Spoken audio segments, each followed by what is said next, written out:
to be grateful to the people, right, for the good that they do to one, because that is part of being grateful to Allah, being grateful to the means, right, and also returning that good, reciprocating that good.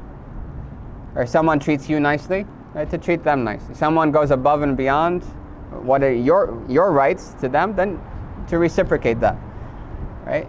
And the highest level of good character, the Prophet said, al-ihsanu an tu'ti man mana'ak wa ta'fu an man zalamak wa tuhsinu ila man asa'a ilayk. The best good character is responding to bad, right, a person's bad actions toward you in a way that is good. Responding to bad with good. The Prophet said that ihsan, spiritual excellence or beauty in religion, is to give those who withhold from you, to forgive those who wrong you, and to do good to those who do bad to you. Right? And it's the highest level because it's the hardest on the nafs. And so the more a person inclines toward that animalistic side, this will be even harder for them. Right? The more the one inclines toward the spiritual side, this will be second nature, right? Because they'll be more prophetic. And for the Prophet, this was his natural state. He is rahmatin lil alameen, a mercy to all of mankind. So those are the 5 principles, and we want to look at everything through that lens, right? Right. So, and it all goes back to justice, meaning doing one, not harming other people, and fulfilling their rights. That's justice, right? Ihsan is the above and beyond, right? Doing it with good character, doing it with positive and cheerful nature, responding to good with good, responding to bad with good.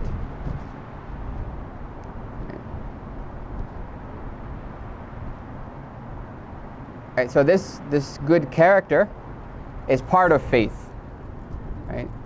And part of the good character is having concern for other people. Right? And again, it's not on the basis of reciprocation, that I worry about you or I'll be concerned about you if you're concerned about me. No. Right? The Prophet said that none of us truly believes until they love, right? Until they love for others that which they love for themselves of good. Right? And the opposite is also true, that no one truly believes until that which is disliked, that they dislike to happen to themselves, they would dislike for others to do, or to happen to them. Right? And this is one of the effective ways of curing one's own deficiencies, is to make a resolve that anything that I dislike other people to do to me, that I will never do it to anyone else. Right? If someone could stick on that, right, they will slowly remove all of the diseases of the heart, one after another. Right, so concern for others, right, and this entails caring also for others, and we'll talk about the rights of the spouses as well, being a showing of that caring and affection. Right. So one of the main things that is talked about in Quran regarding relationships is the relationship of a child to the parent.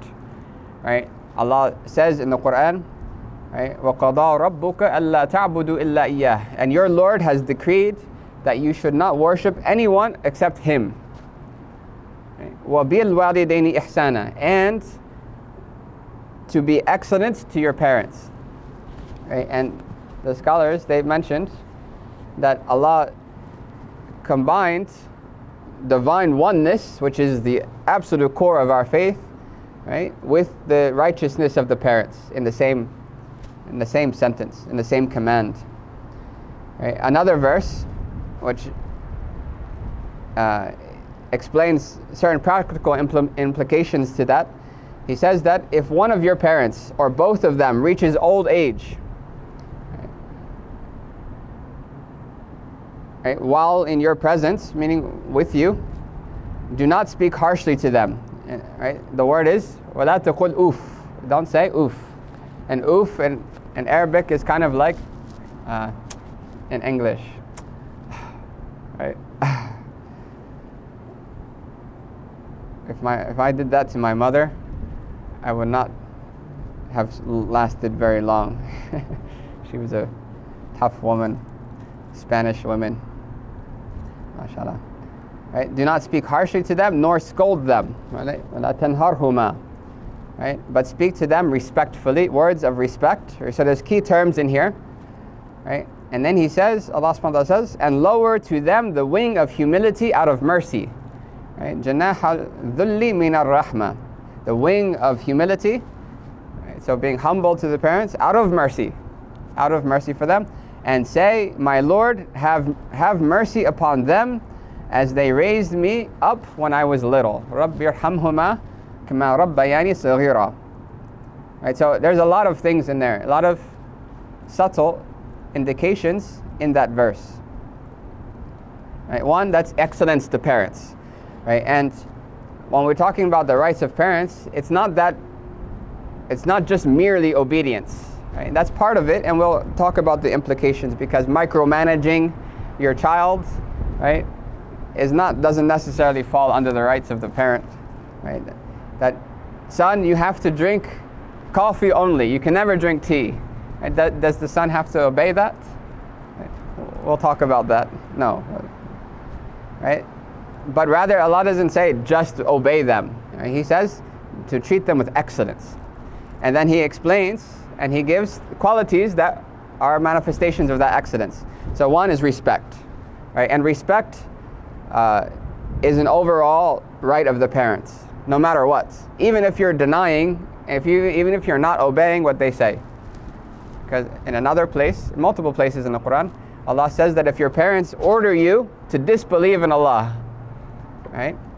فَلَا تُطِعْهُمَا, then don't obey them. وَصَاحِبْهُمَا فِي الدُّنْيَا مَعْرُوفًا, but still live with them in this life in goodness. Right? So even if your parent said, worship this statue, right? We respectfully decline. Right? So they deserve respect. Right? Second, they deserve love.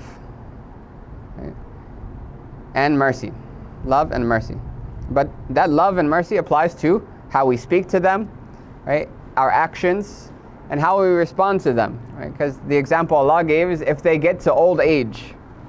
Right? Why does Allah mention old age? Any? Okay, they're weaker, more fragile, they need extra care. Why else would Allah mention old age?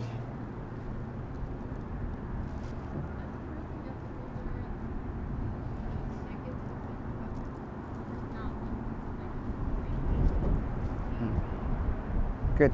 Right, so as they get older, the negative aspects of their personality, right, unless they've already removed that before, right, will be exacerbated.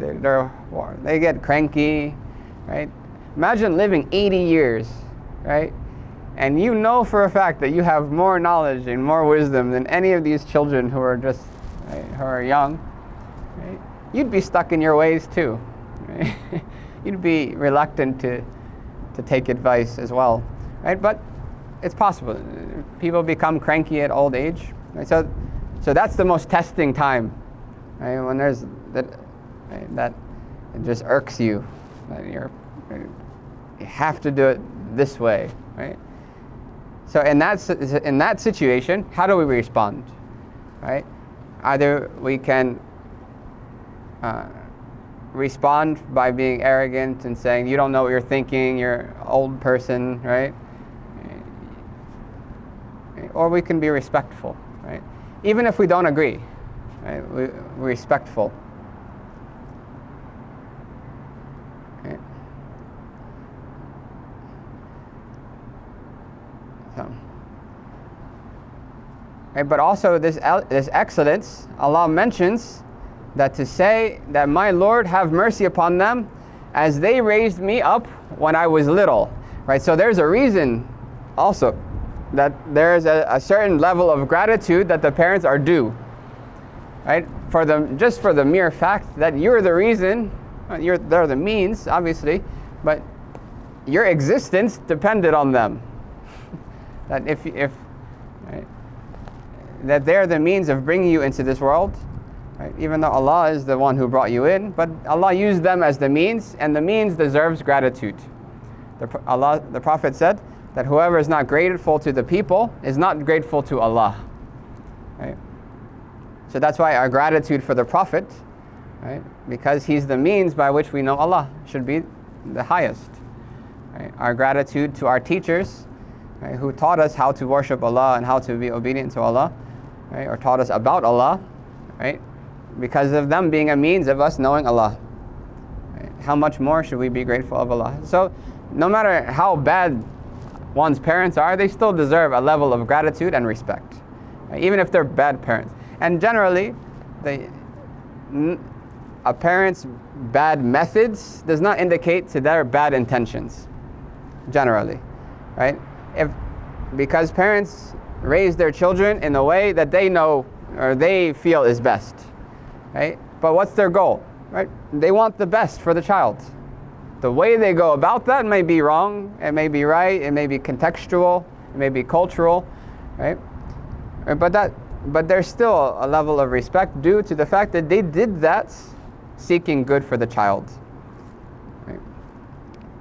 right? With the exclusion of things that are egregiously wrong, right? No matter how good of one's intention, that is not allowed in Sharia to do. Right, so that love, mercy, and care for the parents, the underlying factor entails obedience. Right? But Allah is not saying specifically, just obey them.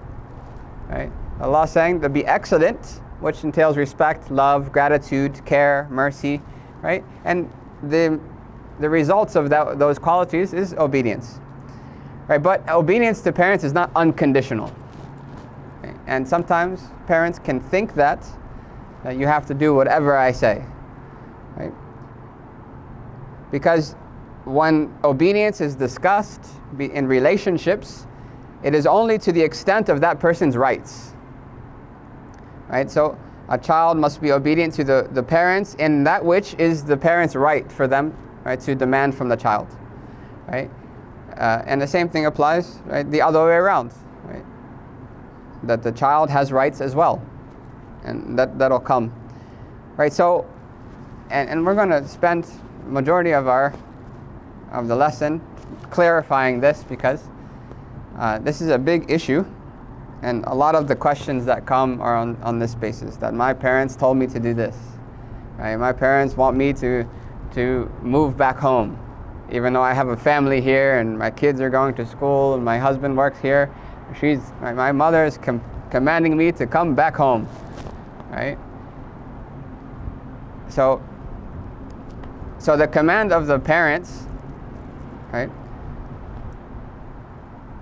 If they command to something that is against your rights, right? Like your right to fulfilling or pursuing that which is best for you in your religion, or your right and your pursual of that which is best for you in your worldly life, right? Then the obedience is not unconditional. Right? So if we break it down, right, if they command towards something that's haram, there is no obedience. Right? Again, respectfully declining, but no obedience. The Prophet said that there's no obedience to creation if it entails the disobedience of the Creator. Right? And that also applies that if the command of the parents entails you harming someone else, right, either directly or indirectly, right, then you do not obey. Right? So, for instance, the parents, the mother orders the son to divorce his wife.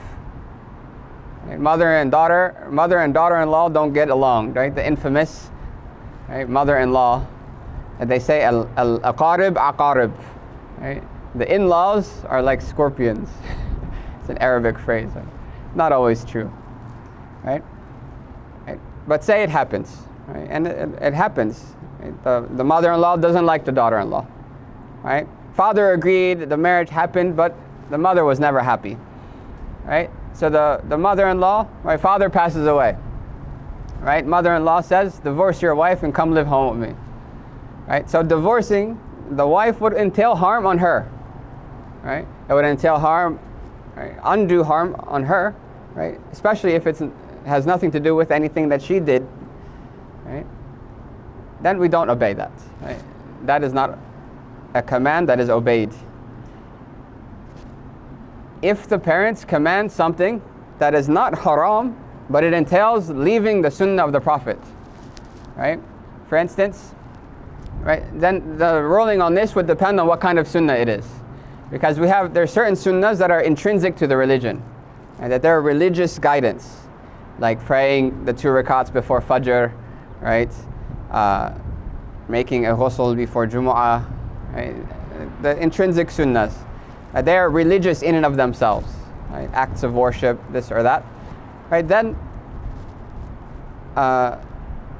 one should ask themselves, does it affect their rights? Does my praying the sunnah after Jumu'ah affect my mother's rights, right? And most of the time, anyone who treats their parents with respect and excellence and good behavior, they can get away with almost anything. Not that they're doing it for that intention, right? But the problem comes, right?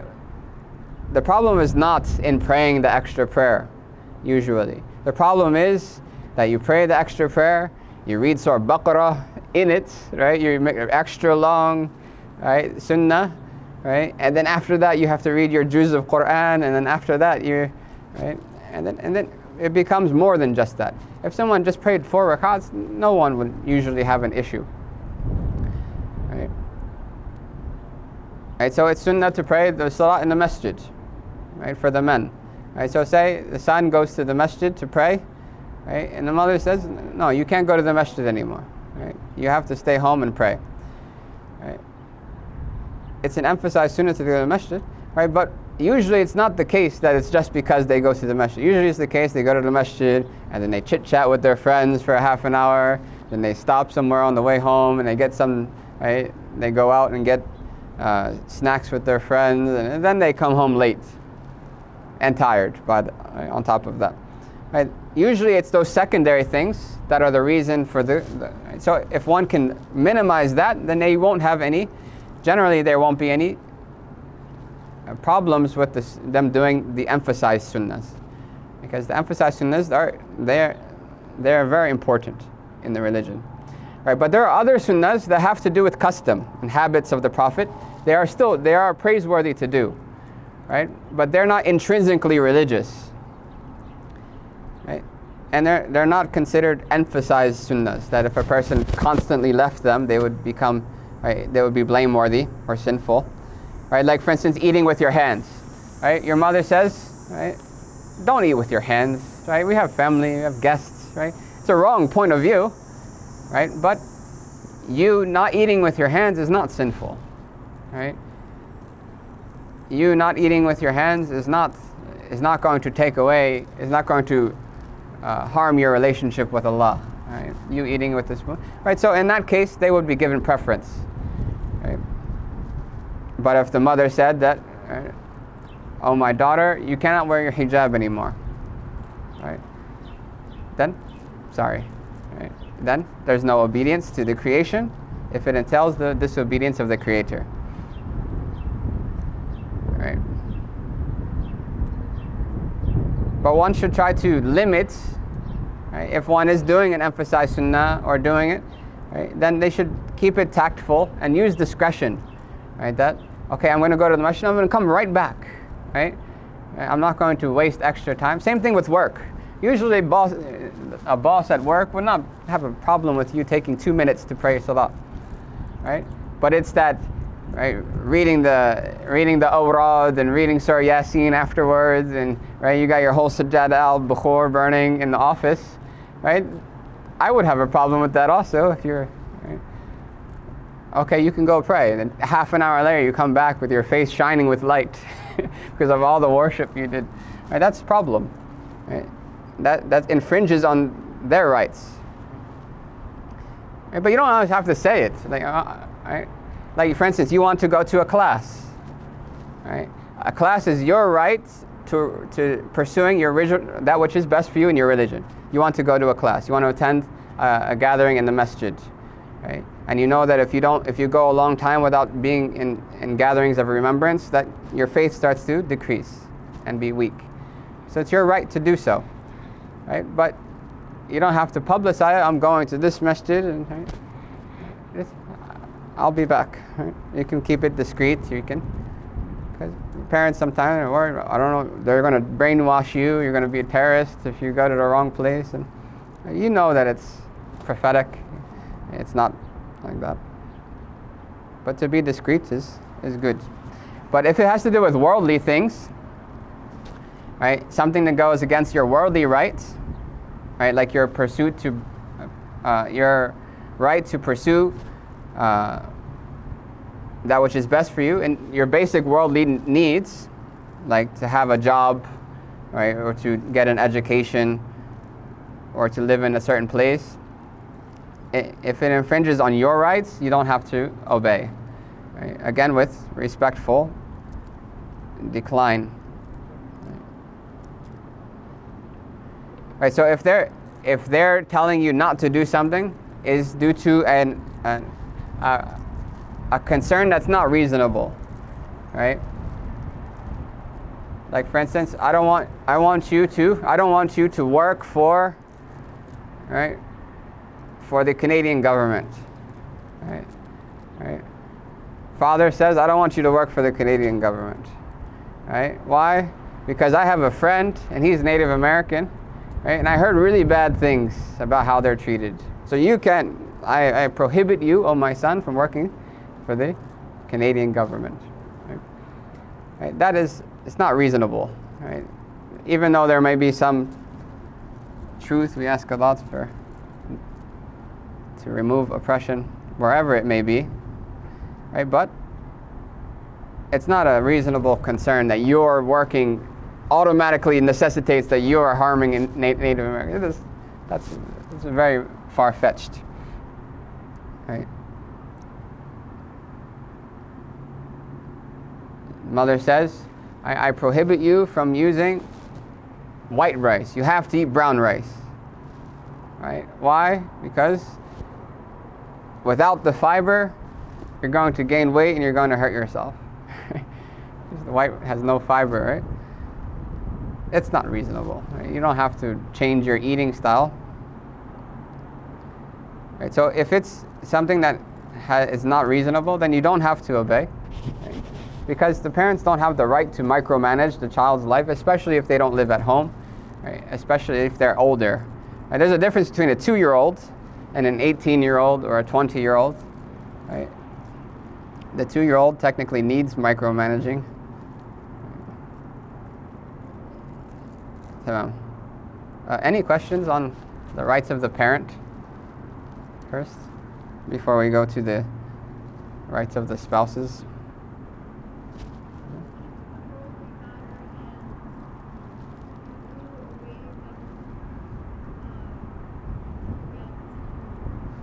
Sorry? Yeah. Oh, yeah. So if it is a worldly matter and you do obey them, you'll get the reward, right? For the intention of obeying their parents, right? Doing that which is pleasing to them. Right. So if it's not a point of contention that you don't mind, right, doing something and it's really important to them, and you were to do it for the sake of them, that's a huge reward, right? Because it's not just obedience; it's excellence. Right. So doing what they want in a situation where you don't have to, that's excellence. Right? That's going above and beyond the rights. Right? As long as it doesn't entail harm to yourself or to someone else. Right? Right? You have a family gathering, right? Your mother says, you better wear blue. Right? We want you to wear blue. Right? Do you have to wear blue? But to keep in mind things that would keep them happy, that's good. Right? That's above and beyond, but it's righteousness. Okay. Regarding the spouse, Allah says in chapter 30, verse 21, that from the signs of Allah, from His signs, and when it says signs, right, it could be signs of His oneness, signs of His greatness, right, or all of the above. Right, so from His signs, the signs of Allah, is that He created for you, from yourselves, spouses, so that you may find tranquility with them, and He has placed between you love and mercy. Right? Verily in that are signs plural, for those who reflect. Right? So sometimes in relationships, we have to pause and reflect in order to get to understand those signs. Right? But he says that he placed between you love and mercy. Right? So the basis of the relationship between spouses is to fulfill their rights, to fulfill rights and responsibilities with these two values as the underlying factor. Right? On the basis of mercy and on the basis of love. Right? But mawadda, it's a love that is expressed in ways of caring. It's a love that is expressed in ways of caring. There's different types of love. I love coffee. Right? Could I compare that to love of a person? Right? It's different. Right? So it's a love that's expressed in caring. As for mercy, mercy also, right, is care that is expressed. Right? So they link together. Right? And we find that in the life of the Prophet that he not only loved, right, his spouses, but he made it known that he loves them by being affectionate, by being caring and expressing that care. Right? And we had just yesterday our monthly seminar on the prophetic home, right, where we talked just about that, right, mostly. The Prophet said that the most beloved of people to me is Aisha, and amongst the men it's her father, Abu Bakr as-Siddiq. Right? And meaning his living wives, because ultimately the most beloved was Khadija. Right? But she was not alive at the time. Right? So, because if we just limited the spousal relationship to just the rights, it would be a very, very dark life lived. Right? Because there's a lot of things in between that are not really rights. But if it's out of love and mercy, the person will go above and beyond and do that anyway. It's norm. Right? But if someone said, no, that's not my right. That's not your right. I don't have to do it. And that's it. That was the whole relationship. Right? It would be a disaster. Right? It'd be an absolute disaster. Imagine a child raised in that situation. Right? So the basis of marriage is that there's an assumption of going above and beyond, right? Because of this love and mercy, right? And he placed between you love and mercy, that if a person goes into a marriage sincerely, striving to fulfill the other person's right, automatically the result of it would become love. Right? So the love is the result of it. Right? It's possible to love first, right? But okay, tamam. And the Prophet ﷺ, he said that the believers who are most perfect in faith are those who have the best character. And the most virtuous of you are those who are most virtuous to their spouses. And this applies to the women and to the men. Right? So one's own piety and the level of one's faith can be judged on how do I treat, right, my family. How do I treat those who know me best, those who I'm with all the time. Because it's easy to go into public with a certain persona and show people the best of you, right? But doing that all the time, right, eventually the real you will come out. Right? The shadow, as they say in psychology, the shadow will come out. Right? So the spouse knows best. And one of the things that really indicates the beauty of the Prophet's character is the fact that majority of the hadith that we have about the Prophet's character are from his wife. Right? That it's not that behind closed doors he was one person and outside he was really pious and merciful, but his wife was the one bragging about his mercy and his good character, right? And this and that. And as it comes in one narration, that the person who is, right, cheerful and friendly and merciful, and I'm paraphrasing, outside in the public, but when they come home, their family's afraid of them. They'll be raised on the Day of Judgment as a tyrant. They'll be raised in the Day of Judgment as a tyrant, because that's hypocrisy. And if anything, it should be opposite. Right? So the marriage, it almost assumes that one will strive to have good character, right? and striving to have that good character, right, is a way of perfection of faith. But that needs sincerity. It needs sincerity, right? So to remind oneself, right, that one's responses to everything that happens, one's reactions, one's actions, that they should be for Allah only. Right? Again, that we don't, our fulfilling of other people's rights is not dependent on them fulfilling our rights. Right? So someone is married to a bad spouse, anger, temper, this and that, right?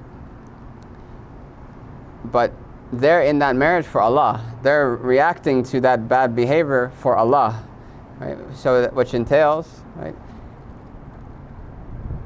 to forgiveness, merciful, redressing a wrong with a right, right? With the exception that if it infringes on one's own rights and it's harmful to one, they should get out of that situation, right? We're not allowed to harm other people, but we're not allowed to allow ourselves to be harmed. Not physically, not spiritually, not emotionally, right? So, like spousal abuse, it's not, one can't say that, oh, I'm having ikhlas. No. Right? Ikhlas isn't getting out of that situation. Right? So, ikhlas and taqwa. So, responding in ways that are pleasing to Allah. Right? Someone breaks your brand new LCD, right? And the wife, she's hanging up a picture, right, of her, right, of her great grandmother, right, above the TV, and as she's doing it, she knocks down the brand new $2,000 LCD, right, TV screen, what you use to watch the Seeker's Guidance classes, right, when you're not able to come to the center. Right? How do you respond to that? Right? Do you respond from the ego, in anger and yelling and this and that? Or do you respond in a way that is pleasing to Allah, which is called taqwa? Right.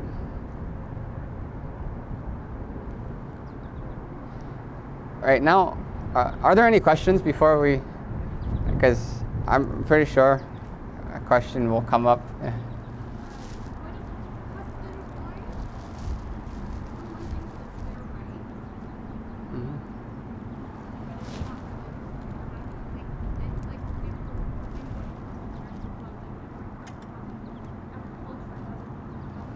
Yeah. Yeah.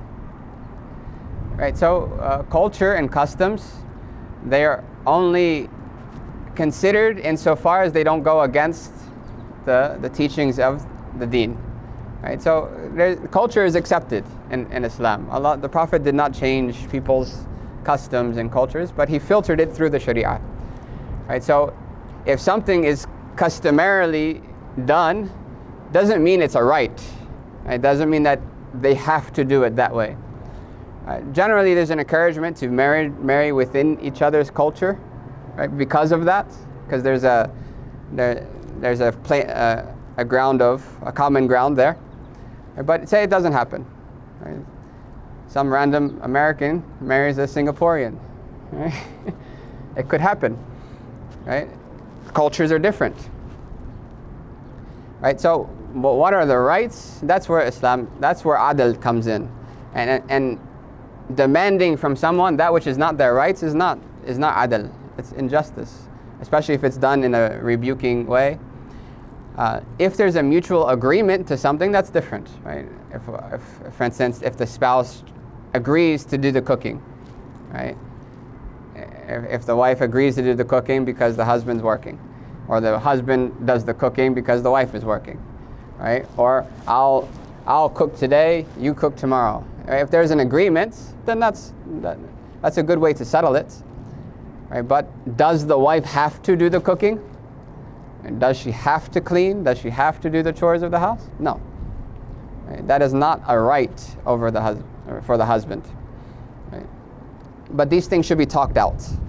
Right? They should be. Right? Should come to a mutual agreement. Right? With the undertones of love and mercy, right, and sincerity for the sake of Allah, right, wanting good for that person. Because if something is difficult, right, if there's a good dialogue and one is right? They agreed to do the cooking and the cleaning, right? But it's hard, right? And things are harder than they thought it would be, right? And they need help. There should be a dialogue, right? But it should not be an assumption that, oh, that's her job, right? I remember one of the hardest things for me when I first became Muslim is that curtain inside the house. You go to somebody else's house, there's parts of the house that are no man's land, literally no man's land, right? And it was very unique to me because, like, before becoming Muslim, if I were to go to a friend's house, right, and I would eat, culturally, I would get up, and I was taught to get up, go to the kitchen myself, and wash my plate, if not everyone else's plate, right? But if you do that, right, you start going to the kitchen, you might get tackled before you get through the curtain, right? So culturally, things are different, right? But the rights are the rights, right? So the responsibility of the household falls mostly on the man, right? So that's why there's a sense of the husband being the emir of the house, the leader of the house. But that being a leader of the house is not like dictatorship type leader, right? It's not a monarchy, right? It's in terms of respect and the fact that they have the burden of the responsibility, right? The Prophet said, "Kullukum ra'in wa kullukum mas'ulun an ra'iyatihi." All of you are shepherds, and you will be asked about your sheep, your flock, right? Ar-rajulu ra'in fi ahli bayti. The man is responsible. He's for the shepherd who is responsible for the house, the household, right?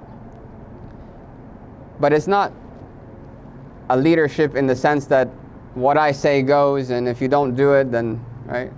No, it's not about that. And any understanding of hadith or anything has to be in the lens of mercy, because the Prophet was sent rahmatin lil alamin, as a mercy to all of mankind. So if someone understands it in a way that's not merciful, the Prophet is free of that. Right? That is not ascribed to the Prophet. Right? If someone, right, reads hadith and comes home and starts barking orders and expecting everyone to just follow what they say, right, with no mercy whatsoever, then that they're not following any sunnah. They're following the sunnah of shaitan. Right? Because there needs to be a structure in the house, right? And the basis of it is that, right? And now, because the responsibility falls mostly on the husband, right? Then generally it seemed that there would be a leader of the house, right? In that type of structure. Because someone has to take some charge in the discipline of the house. Let me just finish the rights. Is it a question about this? Okay, we're going to leave time for that because we started really late. So just for the sense of structure, right? And our teacher, Habib Umar, may Allah bless him and preserve him, he mentioned that children need both aspects. They need an aspect of mercy and forgiveness and an aspect of stern discipline, right? But coupled with mercy and discipline, imbibed with mercy. So they need both aspects. But it's not a necessity that the father has to be the discipline, the discipline has to come from the father and the mother is mercy. It could be switched. Because anyone knows the things about personalities, right? The choleric personality, the leader type personality, it might be, right, the woman. And the husband might be the passive, right, passive aggressive, right, not so strict. Right?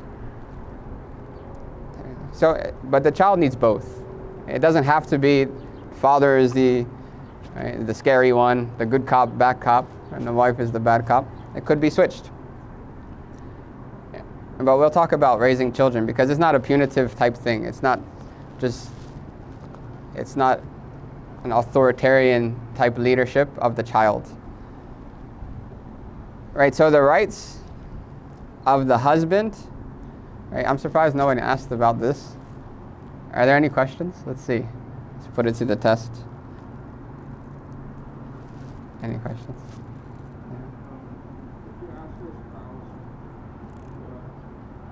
If you ask your spouse to do something in terms of request. And I'm not saying it's always compulsory, because you can pick it up from the wife's pick up from the wife's perspective as well. You have to discuss the reason, whether it be in terms of clothing or changing food, right? Like something as simple as eating only meats that we have slaughtered, right? Or something like that, and your spouse is not listening. They're not listening immediately, or they're not making the transition. Yeah, so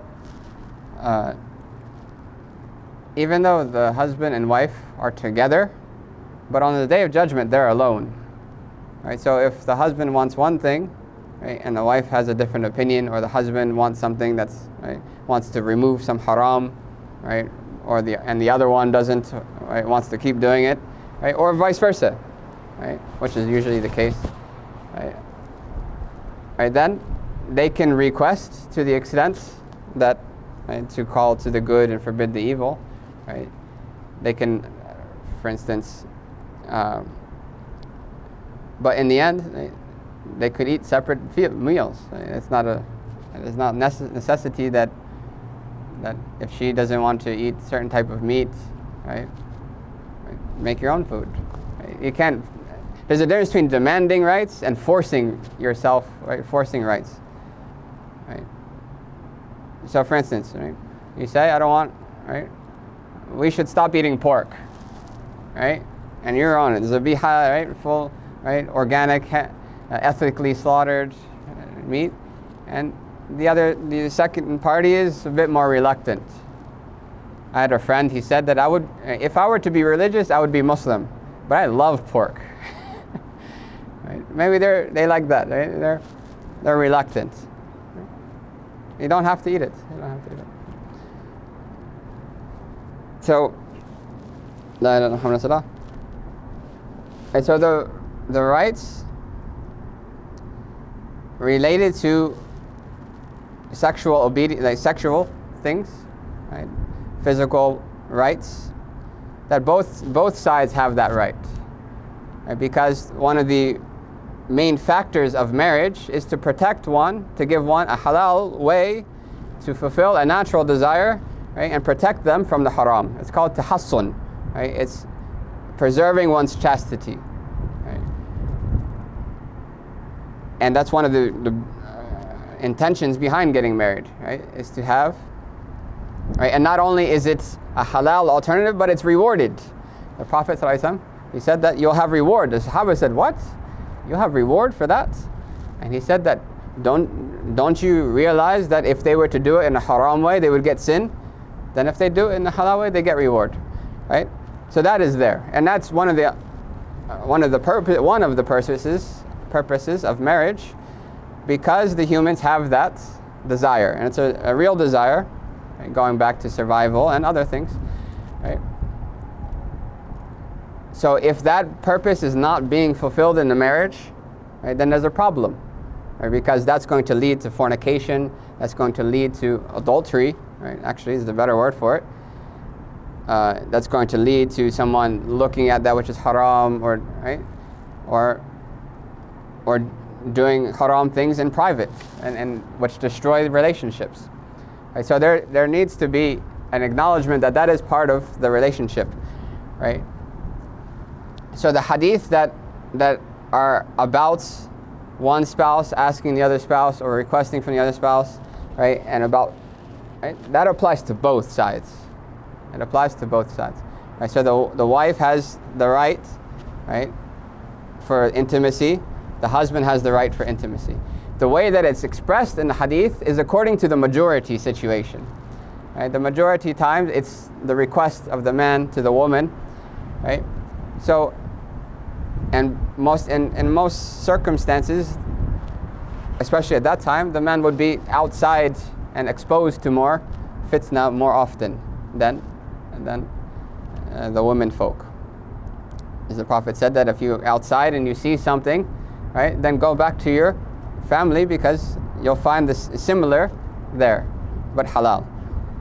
Right, so the husband has the right to request, or to demand, if you say, right?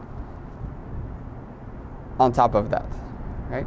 But there is no right to force whatsoever, right? Because the hadith says that if a man calls his wife, right, for that reason, and she refuses, right, unless she has a shar'i excuse or a reasonable difficulty, right?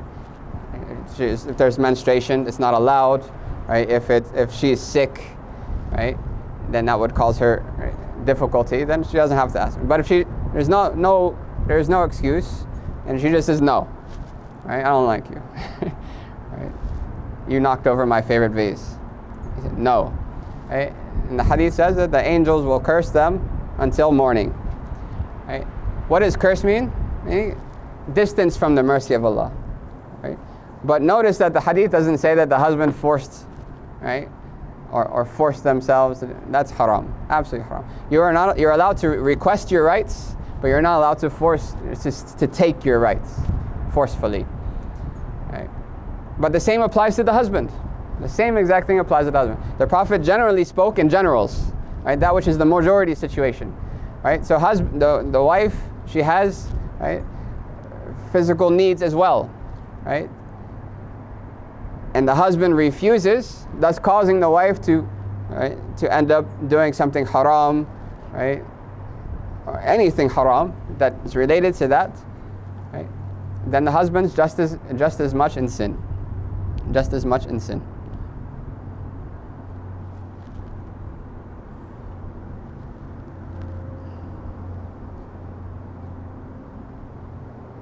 Right, because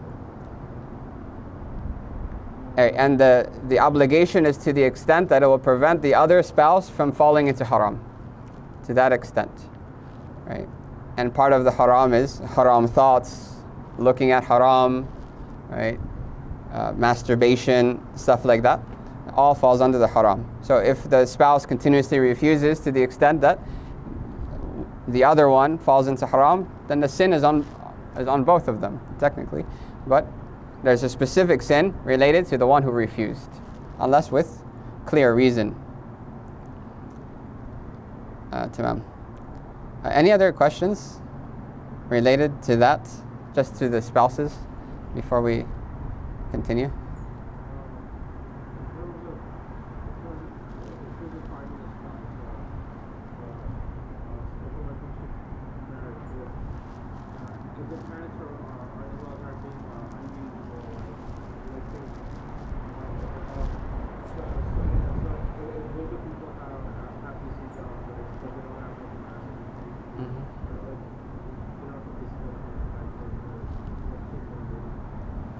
Yeah, so the rights of the parents in regards to their criteria of a spouse for their child, right, are limited to what's in the Sharia, right? So to be extra picky and unreasonable is not their rights, right? Right, but marriage is not just the joining of two people; it's the joining of two families. So consideration of their thought is very important, right? As far as it's possible, right? If it comes from the other side, from the in-laws, right, and they're being unreasonable, they want certain things in the wedding that you don't want, right? You have a huge trump card. What's that? I'm not getting married. Right? There's not much argument with that one, right? But if it's sin, then we don't obey anyone, right? No matter who they are. Right? If it's sinful, we don't obey anyone except for Allah. Right? But if it's reasonable and it's within ability and not excessively difficult, they want a certain theme or whatever, right, within halal realms, then one should try their best to comply.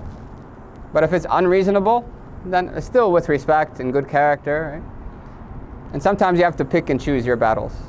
Right? You might have to be lenient on something in order for you to hold your principles on other things more important. Right? Allahu A'lam. So, tamam. Right, but other than that, the rights of the husband and the wife are mentioned in the cooking and doing chores is not a right of the husband for the wife to do so. Right, even if she doesn't work.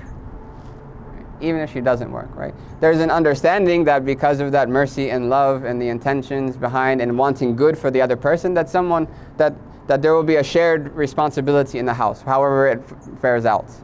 And there will be a shared responsibility in the household duties and in raising the children. But technically, the raising of the children is the responsibility of the father.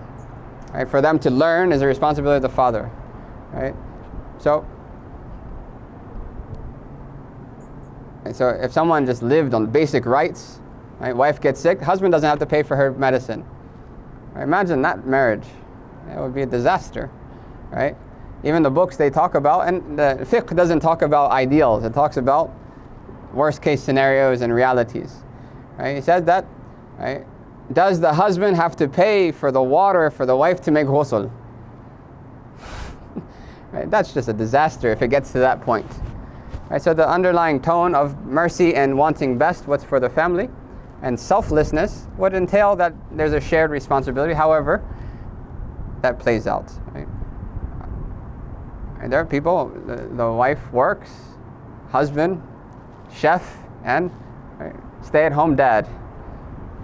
It exists. Right? The Prophet generally would take care of himself. Right? Tamam. Now in regards to children, and we'll just finish this. Right? Again, the parents are the shepherd. Right? The end of the hadith says, وَالْمَرْأَةُ رَاعِيَةٌ فِي بَيْتِ زَوْجِهَا وَمَالِهِ وَوَلَدِهِ. That the wife is the shepherd, thus responsible for the house, meaning, and we'll talk about what that means, right? The wealth and the children. The house, wealth, and children. Whereas the husband is responsible for all of it. Right? So there's a double layer of responsibility. So what does it mean by house?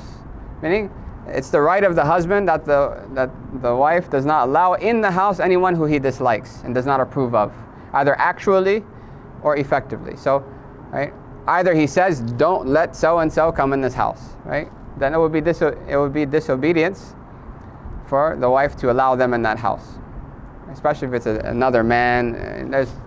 Right? Or even if it's a woman, but bad character, a friend that he doesn't want his wife mixing with. Right? Not in my house, right? Not in the house.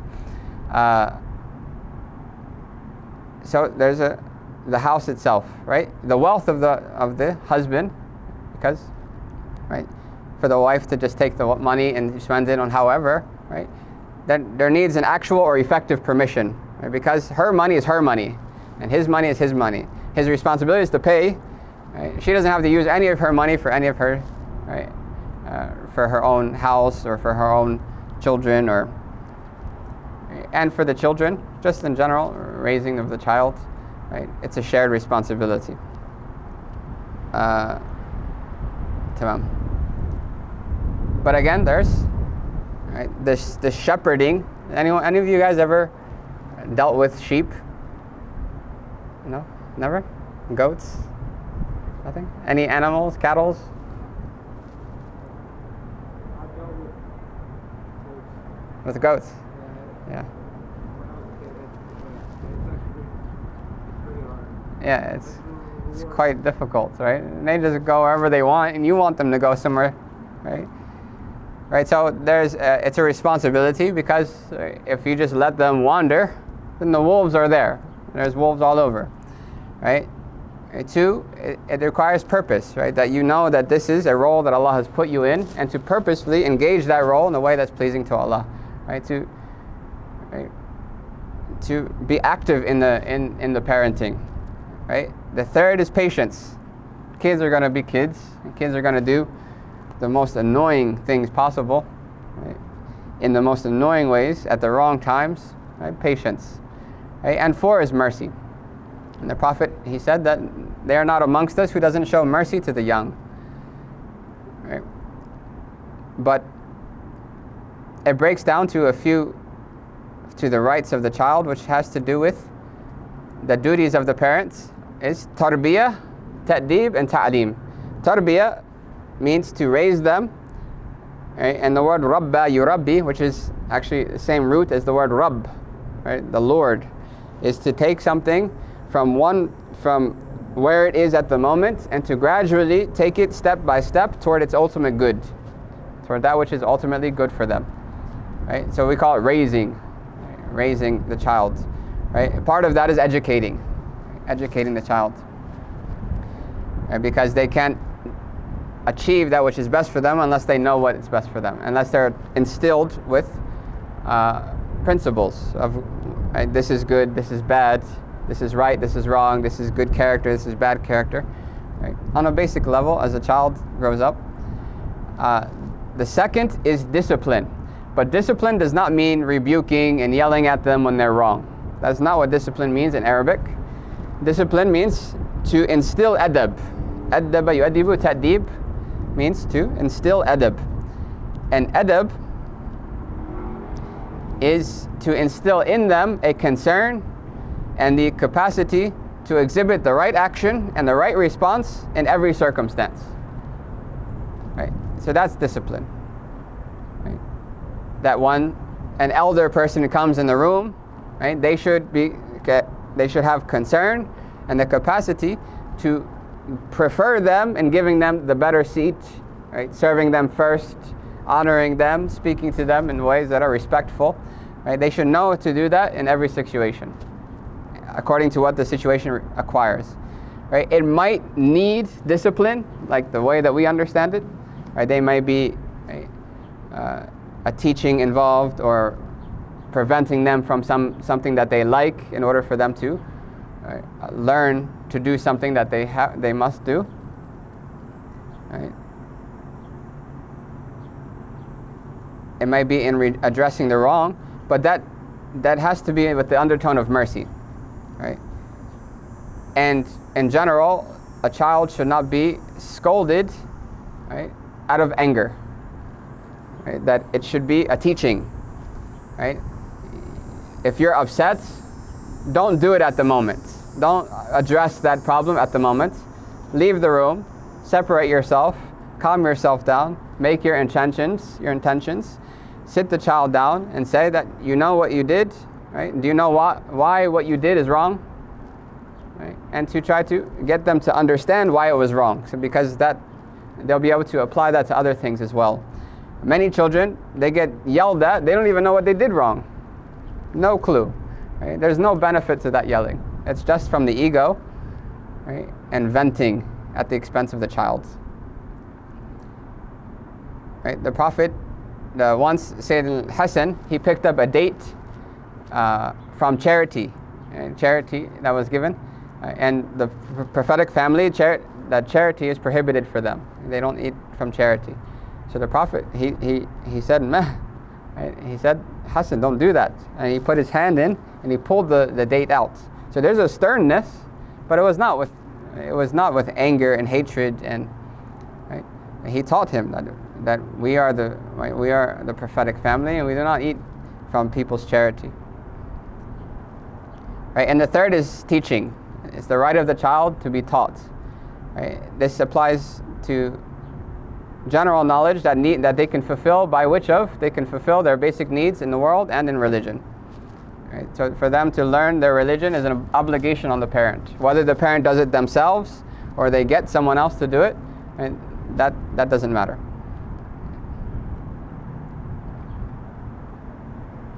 Right? So the child has their rights is that the parent provide their basic needs, their basic worldly and religious needs, that the parent is equitable between the children in accordance to their circumstance. Right? So you want to buy a certain garment for your 2-year-old, but you also have an 18-year-old, right? You're going to buy the same exact garment for your 18? No, right? According to their needs, right? If the 2-year-old needs something and the 18-year-old needs something, then both of them should be fulfilled accordingly. One of the Sahaba came to the Prophet and complained about his child. Right? And the child asked permission from the Prophet, can I speak? And he said yes. So the child said that my father named me with a bad name. The meaning of the name was bad. Right? He never taught me how to pray. He never taught me Quran. And he listed all of these things. So the Prophet turned to the man and said, أَقَقْتُهُ قَبْلَ أَنْ يُعُقَّكَ, that you have disobeyed him before he even had a chance to disobey you. Right? So the rights of the child, right, is to provide for them the means to fulfill their basic needs, of their worldly and religious basic needs. So, we'll pause there. Regarding others besides parents, spouse, and children, you have siblings, other family members, and friends. The basis for family members is silatul rahim, right? Maintaining family ties. Right? So your cousins, your aunts and uncles, right? And it's according to their status and their location. Right? So if you have a distant cousin but they live next door to you, right, they have a lot of rights because of that closeness. Right? Or if you have a close, right, you have an uncle or a brother, right, or an aunt, but they live far, they have a lot of rights as well because of their closeness to you in status. Right? So that maintaining connections, right, involves maintaining contact. Right? So it could be by sending a message here and there if you can't personally visit them, right? By sending them salam, saying salam to them, visiting them when you have a chance, giving them gifts, send a gift, right? But also participating in their gatherings, their festivities, and in their moments of grief. Right? So if there's a death in the family, to try your best to participate, right? To attend the funeral, right? If the situation allows. If there's something happy, a baby was born, somebody's marrying, try to be involved in the family matters, right? To the extent that there's no haram or there's no harm entailed. But at the least, keep contact, do not do harm to them, and try to do good to them. Okay. So that's in regards to siblings and family members. Right? In regards to friends, right, then friends, and they have the rights of brotherhood, right? Brotherhood and sisterhood in Islam. So they have rights, right? Not to be backbited, right? To be helped if to the extent that one can, to help them out, right? But those are the same governing principles as the previous discussions. Right? We're not going to go into like the neighbor and these things at this moment, but later on, inshallah. Any questions on that? So we have the rights of the parents, the rights of the spouse, and the rights of the children. Any questions? Mr. Omar? Online?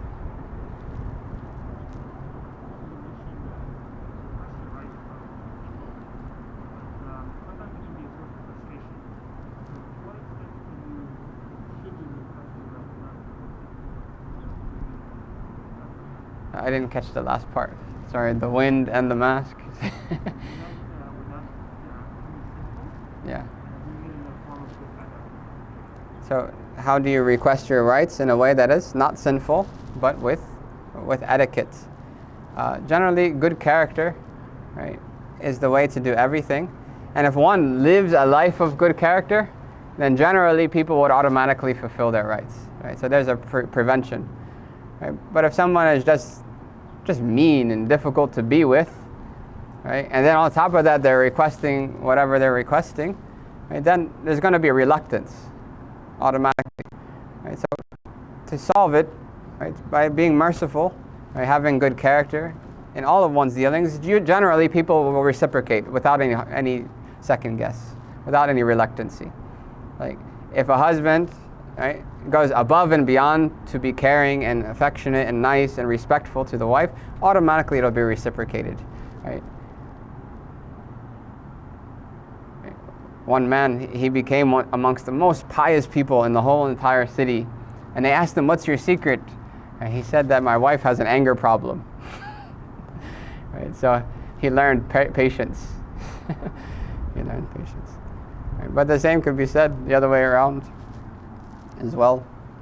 Right? Generally, it's the wife that is more religious. Right? Most of the time, it's the women that are more religious, more caring, more selfless, and that's why the Prophet loved the qualities of the natural qualities of women, because they have that selflessness. Men need to learn it, and that's why you'll find in the seerah that you don't see a lot of the women doing excessive worship. You don't see that a lot in the seerah, whereas you see men fasting all the time. Ali would find the hottest days of the year to fast. They're standing in prayer all night, right? Because the men, they need those outward actions in order to penetrate the heart. Whereas the women, they already have, right, their hearts are already opened, right, and they don't really need outward, right, a lot of outward worship.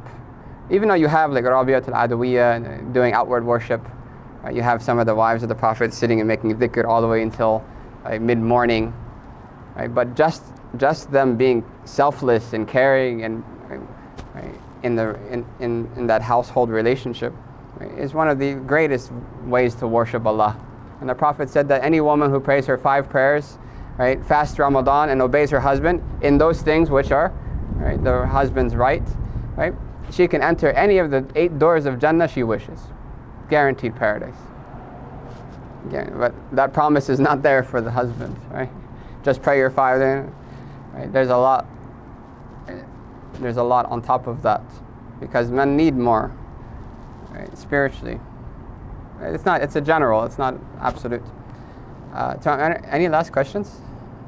Anyone? See, is your father here? You wanted to say something?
MashaAllah. Good luck. SubhanAllah. Allah says, "Alima kullu unasin mashrabahum." Everyone knows their place to drink from.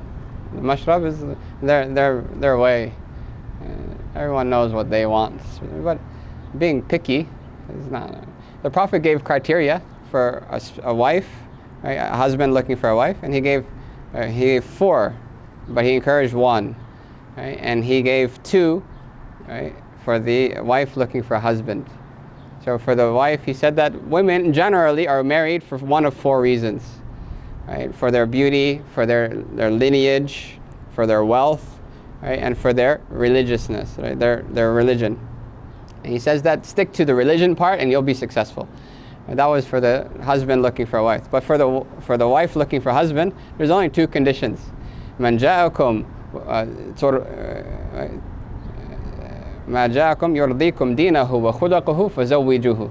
Whoever comes to you and you are pleased with their religion and you're pleased with their character, then marry them. Marry your daughters to them. Right? And if you don't, there will be a huge corruption in the earth. Right? Because if they're religious, right, they'll have taqwa to an extent. Their daughters will be protected and be safe with the person who has taqwa. Right? And if they have good character, right, they'll be happy in that home. Right? It's not just, so the taqwa is the rights, right? The good character is the above and beyond. And so they'll be happy no matter what. There's a general encouragement to keep that the husband should be able to keep the wife in in a way that's compatible to the way she was used to being in her father's home, right? The way that she was raised. But that's only to the extent that, right, that the parents agree. If the parents agree, you can be from completely opposite ends of the earth, completely different financial brackets, right? As long as the wali agrees. But being picky it's a personal choice. But the one sister said that if Abu Bakr as-Siddiq came and proposed to my father for me, he would say no, waiting for Muhammad. No one is good enough for my daughter, my beta. No one's good enough. And that's just picky, right? And if it infringes on the rights of the child and causes the child to go haram avenues, then that goes back on the father, for sure. Is there a question? Is there one other? I was just wondering, what are the rights of parents when you're not living with them anymore, or you're living some distance away? Like, what Okay. should be, like, what are, because you hear a lot about the rights of spouses, I find. Yeah. Like, when you're an older person who's not living with their parents anymore, like, Yeah. you wonder about what their rights are that you might be missing out on. No, I'll tell you. The rights of the parents are technically the same when you're living with them or when you're outside of them. But if you're living with the parents and it's their house, right, there's some added rights for the fact that it's their house. Right? They have the right to control how their house is run. Right? So if they don't want you to come home late at night, right, then you would have to follow that. If they don't want you to, right, bring your friends over, so there'll be added things if you're actually living there because of the circumstance. Right? But the same rulings, the same rights of the parents apply even if you're far away. Right? That they deserve respect, right? That if they command you to something that is not sinful, it's not against, right, emphasize sunnah, right? It doesn't entail harming other people. Right? It's something that's reasonable and it's within your abilities. Then you should try your best to fulfill that out of that respect and out of that gratitude toward them, right? To keep ties with them, to keep in contact with them, to call them, even if it's once in a while. You can't expect somebody to make a long distance call every day, right? But to keep what is customarily normal of good, keeping good ties with them and contact, and just generally being nice to them and being good to them. Right? Other than that, they don't really have any ability to micromanage your life. What about when they're, like, older, though, like, as they age? Like, what is, like, as a daughter, like, what would be the obligation for their care? Like, how do you... That's a really good question. Like, especially if you have your own spouse who might be living in another city, like, how... Yeah. Right. So when a woman gets married, her main concern transfers from her parents to her husband. Right. So if there is a brother, right, if there is a male in the family, it's that man's responsibility to take care of the mother and the father, right? Specifically, it's their right on him. Right. So, for instance, if you have a husband and a wife, and the husband's mother is sick, the husband has to take care of the mother. Right? If there's other siblings, he can share it, or if there's an older sibling, then there'll be more on that one person. But it is the right of the husband to take care of the mother, right? But in the situation that the wife's parents don't have, there's no other boys in the family, there's no other males, right? Then, to that extent, then they should try to mutually agree on something, a way to either bring her here, or move there, or some means of taking care of her, or him, or the father, right? To as best as possible, as best as one is possible, either financially or actually spending time, right, caring for them, right? One can use other means, like a hospice or anything, right? But as long as that's not used as a substitute, like just dump them there and they'll be fine, right? But if it's done because that's the most practical thing that could be done at the moment, right? And it's done in a way that there's still a constant connection, there's constant visiting and phone calls, and right, and that they're treated well there, then that can be used as a secondary solution. If ideally it would be directly just the child taking care of the parent, because they'll find that most easy to accept. One of the other things I like to add is just for me, my experience, because I do have aging parents as well, and Yeah.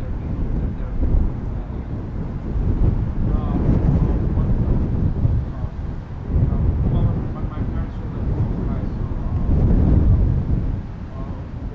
what people I know have done is that is to make sure that it's not worth calling and speaking with them every day. Yeah. So a bit after they have breakfast and before they have dinner, and it might not be seem so convenient because a lot of you, especially Muslims, are complaining or are expressing that they face loneliness or anxiety, but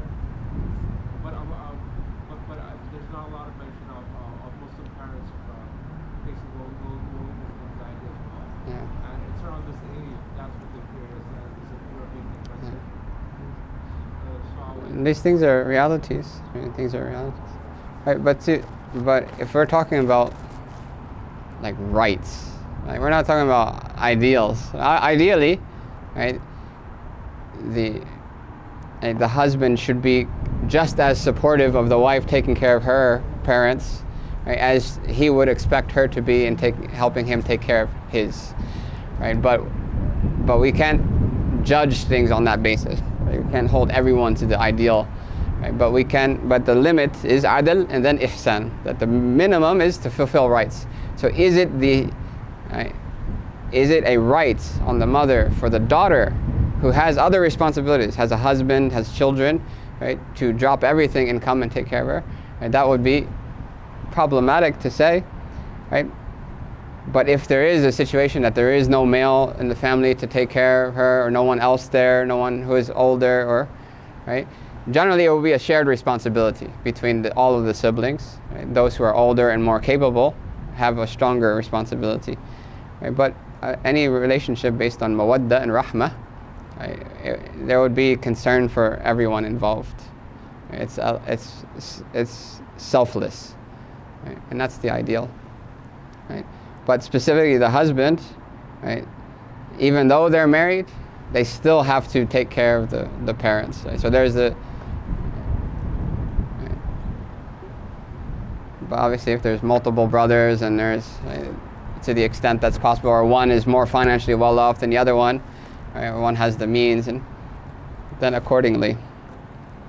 But all of it has to be understood through rahmah. All of it is mercy. And the way that the Prophet ﷺ treated everyone equally, right, with all of their rights, right, and he had